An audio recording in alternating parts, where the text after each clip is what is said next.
बिस्मिल्लाहिर्रहमानिर्रहीम अस्सलाम वालेकुम। Welcome back to my YouTube channel and welcome back to another video. तो कैसे हैं आप सब? उम्मीद करती हूँ आप सब ठीक होंगे, खैरियत से होंगे और बहुत खुश होंगे।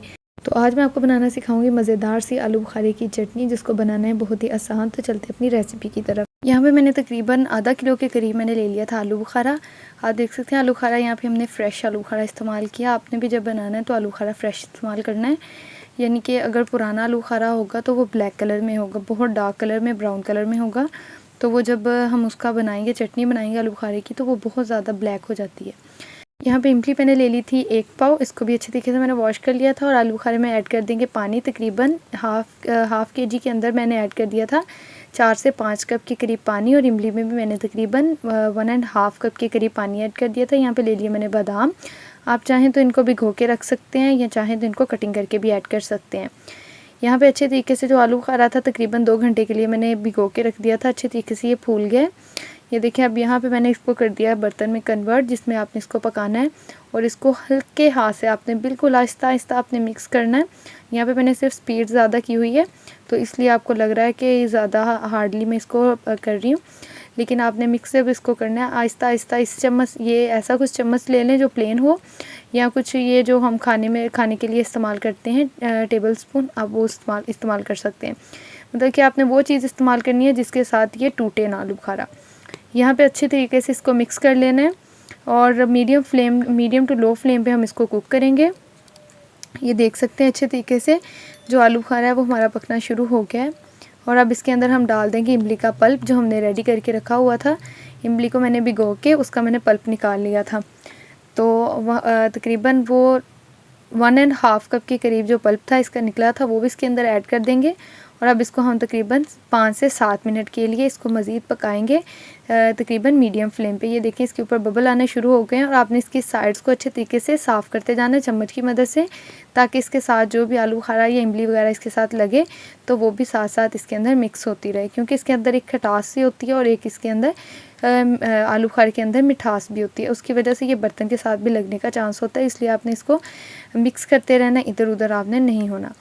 ये बनाना बहुत आसान है, लेकिन यह है कि इसकी कुछ टिप्स और ट्रिक्स हैं जिसकी मदद से हम अच्छे तरीके से इसको बना सकते हैं। अगर वो फॉलो नहीं करेंगे तो वो जो हमारी रेसिपी है वो ख़राब हो जाएगी। यहाँ पे अच्छे तरीके से इसको मिक्स कर लिया हमने तकरीबन 5 से 7 मिनट के लिए। और ये काफ़ी हद तक ये थिक भी हो गया, पानी इसका खुश्क हो गया। और इसके अंदर मैंने ऐड कर दी थी 1 kg के करीब शुगर। हाफ़ kg हमारा आलू बुखारा था, 1 पाव के करीब इमली हमने इस्तेमाल किया है, और जो शुगर इस्तेमाल की है वो हमने 1 kg के करीब शुगर इस्तेमाल की है।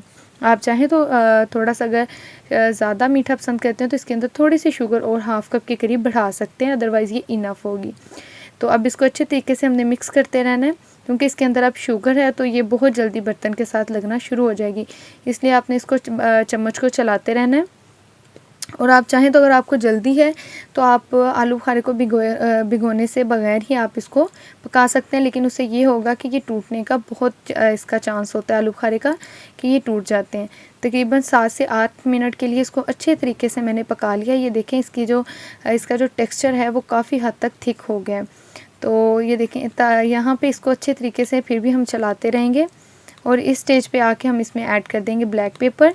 इसमें मैंने ऐड किया था तकरीबन इसके मैंने अंदर ऐड किया था टीस्पून, इसके अंदर ब्लैक पेपर ऐड किया था। भर के आपने ऐड करना है तो 1.5 टीस्पून। और अगर आप तकरीबन नॉर्मल जो शुगर चम्मच इस्तेमाल करते हैं वो अगर ऐड कर रहे हैं तो 2 टेबल स्पून। और इसमें मैंने नमक ऐड कर दिया था तकरीबन 2 टेबल स्पून के करीब मैंने नमक ऐड कर दिया था। अगर आप बड़ा चम्मच को इस्तेमाल कर रहे हैं तो आप 1 टेबल स्पून भी इसके अंदर ऐड कर सकते हैं, लेकिन मैंने इसके अंदर 2 टीस्पून के बराबर जो नमक है वो ऐड कर दिया था। आप चाहें तो इसके अंदर सूंड भी ऐड कर सकते हैं, लेकिन मैंने वो नहीं ऐड की।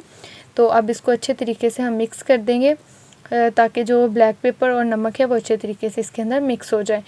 तो अगर आपको थोड़ी सी कम लगे ब्लैक पेपर तो आप थोड़ी सी ज़्यादा ऐड कर सकते हैं।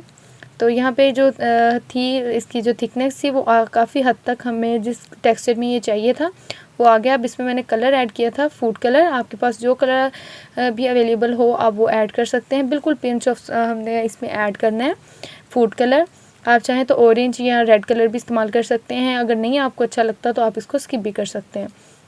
ये देखें, इसको मैंने साइड से अच्छे तरीके से जो बर्तन है वो भी साफ़ करती जा रही हूँ, ताकि जो इसके अंदर शुगर है वो बर्तन के साथ ना लगने पाए, और इस तरह से बर्तन भी हमारा ख़राब नहीं होगा और इसका जो टेस्ट है वो भी ख़राब नहीं होगा, क्योंकि वो जलने की फिर इसमें से शुगर का जायका आना शुरू हो जाता है।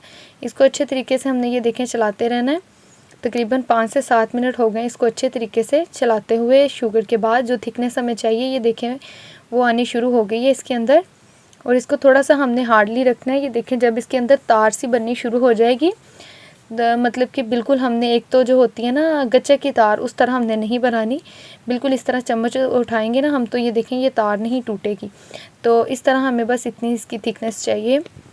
ये आप देख सकते हैं आलू बुखारा बिल्कुल भी नहीं टूटा जिस तरह से मैंने बनाया। अगर इसी तरह से बनाएंगे तो आपसे भी बिल्कुल भी आलू बुखारा नहीं टूटेगा। ये देखें जिस तरह से गुलाब जामुन लगा लें उस तरह से ये बिल्कुल बड़े बड़े से बनकर रेडी हो गए और फूल भी अच्छे तरीके से गए। यहाँ पे मैंने ले लिए थे बादाम, इनको मैंने मोटा मोटा कटिंग कर लिया था, ज़्यादा बारीक कटिंग नहीं किया था। और आप इसकी जगह चाहें तो 4 मगज़ भी ऐड कर सकते हैं, या काजू या पिस्ता वगैरह भी कटिंग करके ऐड कर सकते हैं, या बादाम को भिगो के उसमें से 2 पीसेस करके तो ऐड कर सकते हैं। लेकिन ये बादाम का भी काम देते हैं और फिर 4 मगज़ का भी, तो इसलिए मैंने इसमें बादाम कटिंग करके ऐड कर दिए थे। तो ये देखें ये चम्मच के साथ और बर्तन के साथ अच्छे लगना शुरू हो गया। इस स्टेज पे हम आके तकरीबन जो हमने ऐड किए हुए थे इसके अंदर बादाम, 1 से 2 मिनट इनको सिर्फ हम कुक करेंगे, ज़्यादा बादाम जो हमने नहीं पकाने। तो यहाँ पे तकरीबन बादाम को 2 से 3 मिनट हम कर लेंगे इसके अंदर कुक। और ये देखिएगा बर्तन के साथ भी इसका जो शुगर है, जो थिकनेस है वो इसके साथ लगनी शुरू हो गई है। तो यहाँ पे हम इसकी फ्लेम को कर देंगे बिल्कुल ऑफ़। और ये देख सकते हैं इस तरह का टेक्सचर होना चाहिए इसका, ना तो ज़्यादा आपने इसको थिक रखना है और ना ही ज़्यादा थिन करना है, क्योंकि ये ठंडी होने के बाद भी ये काफ़ी हद तक थिक हो जाएगी। अब हमने इसको कर लिया है ठंडा, रूम टेम्परेचर पर आने देंगे और इसको किसी बर्तन में कन्वर्ट कर लेंगे। अगर आप इसको स्टोर करके रखना चाहते हैं तकरीबन 2 मंथ के लिए आप इसको स्टोर करके भी रख सकते हैं। तो किसी एयर टाइट कंटेनर में आप इसको ऐड करके तो इसको आप स्टोर करके रख सकते हैं। और आप इसका टेक्सचर भी देख सकते हैं अल्हम्दुलिल्लाह से कितना मज़े का ये बनकर रेडी हो गया है। यहाँ पे मैंने बादाम कटिंग कर लिए थे और इसको कर देंगे हम इसके ऊपर गार्निश। अगर तो आप जार के अंदर ऐड करके रख रहे हैं तो कोई इशू नहीं है, आप वैसे ही ऐड करके रख सकते हैं, क्योंकि बादाम हमने पहले से ऐड किए हैं। तो अगर आप वैसे किसी को सर्व कर रहे हैं तो इसके ऊपर बादाम या काजू या पिस्ता या इसके ऊपर चांदी का वर्क वगैरह भी लगा के आप इसके ऊपर रख सकते हैं। और अगर आपको हमारी आज की वीडियो अच्छी लगी हो तो वीडियो को करिएगा लाइक, और अगर चैनल पर नए हैं तो चैनल को करिएगा सब्सक्राइब, ताकि हमारी अपकमिंग वीडियो का नोटिफिकेशन बर वक्त आपको मिलता रहे। फिर मिलेंगे एक नई वीडियो के साथ, तब तक के लिए मुझे दें इजाज़त। अल्लाह निगहबान, अल्लाह हाफिज़।